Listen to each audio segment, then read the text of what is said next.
25 June 2009 ಇಡೀ ವರ್ಲ್ಡೇ ಶಾಕಲ್ಲಿ ಇರುತ್ತೆ. ಯಾಕಂದರೆ ಆ ಟೈಮಲ್ಲಿ ಇಡೀ ಮ್ಯೂಸಿಕ್ ಇಂಡಸ್ಟ್ರಿನೇ ರೂಲ್ ಮಾಡ್ತಾ ಇದ್ದ world famous pop star Michael ಜಾಕ್ಸನ್ಗೆ ಡ್ರಗ್ ಓವರ್ಡೋಸಿಂದ ಡೆತ್ ಆಗುತ್ತೆ. ಒನ್ಸ್ ಮೈಕಲ್ ಜಾಕ್ಸನ್ ಸ್ಟೇಜ್ ಮೇಲೆ ಪರ್ಫಾರ್ಮ್ ಮಾಡುವಾಗ ಒಂದು ಸ್ಮಾಲ್ ಫೈರ್ ಆಕ್ಸಿಡೆಂಟ್ ಆಗುತ್ತೆ. ಆ್ಯಂಡ್ ಇದರಿಂದನೇ ಅವ್ರು ಜಾಸ್ತಿ ಮೆಡಿಕೇಶನ್ ಕೂಡ ತಗೊತಾ ಇದ್ರು. ಆ್ಯಂಡ್ ಈ ಟೈಮಲ್ಲಿ ಅವ್ರು ಜಾಸ್ತಿ ಪ್ಲಾಸ್ಟಿಕ್ ಸರ್ಜರಿ ಕೂಡ ಮಾಡಿಸ್ಕೊತಾ ಇದ್ರು. ಸೊ ಅದರಿಂದನೇ ಅವ್ರ ಫೇಸ್ ಮೊದಲಿಗಿಂತ ಕಂಪ್ಲೀಟಾಗಿ ಚೇಂಜ್ ಆಗಿರುತ್ತೆ. ಮೈಕಲ್ ಜಾಕ್ಸನ್ಗೆ ಈ ಟೆನ್ಷನ್ಸ್ ಹಾಗೆ ಕೆರಿಯರ್ ಟೆನ್ಷನಿಂದ ಕರೆಕ್ಟಾಗಿ ನಿದ್ದೆ ಬರ್ತಾ ಇದ್ದಿಲ್ಲ. ಸೊ ಅವರ ಪರ್ಸನಲ್ ಡಾಕ್ಟರ್ ಪ್ರೊಪೋಫೋನ್ ಅನ್ನೋ ಮೆಡಿಸಿನ್ನ ಸ್ಮಾಲ್ ಕ್ವಾಂಟಿಟಿಯಲ್ಲಿ ಡೈಲಿ ಅವ್ರಿಗೆ ಕೊಡ್ತಾ ಇದ್ರು, ಸೊ ದಟ್ ಅವ್ರು ಚೆನ್ನಾಗಿ ನಿದ್ದೆ ಮಾಡಲಿ ಅಂತ. ಬಟ್ ಇದೇ ಮೆಡಿಸಿನ್ ಓವರ್ಡೋಸಿಂದನೇ ಮೈಕಲ್ ಜಾಕ್ಸನ್ ಡೆತ್ ಆಗೋದು.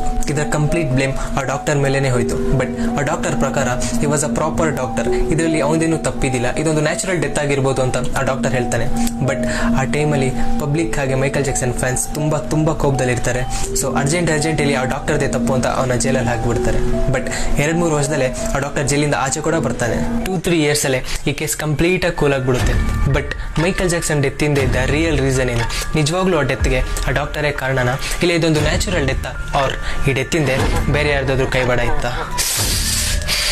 ಕ್ಲಾರಿಟಿ ಇಲ್ಲ. ಆ್ಯಂಡ್ ಇದೇ ಕನ್ಫ್ಯೂಷನಿಂದನೇ ಈ ಡೆತ್ ಸುತ್ತ ಬೇಜಾನ್ ಕಾನ್ಸ್ಪಿರಸಿ ಥಿಯರೀಸ್ ಉಟ್ಕೊಳುತ್ತೆ. ಬಟ್ ಈ ಥಿಯರೀಸ್ ನಿಜಾನ ಸುಳ್ಳ ಗೊತ್ತಿಲ್ಲ.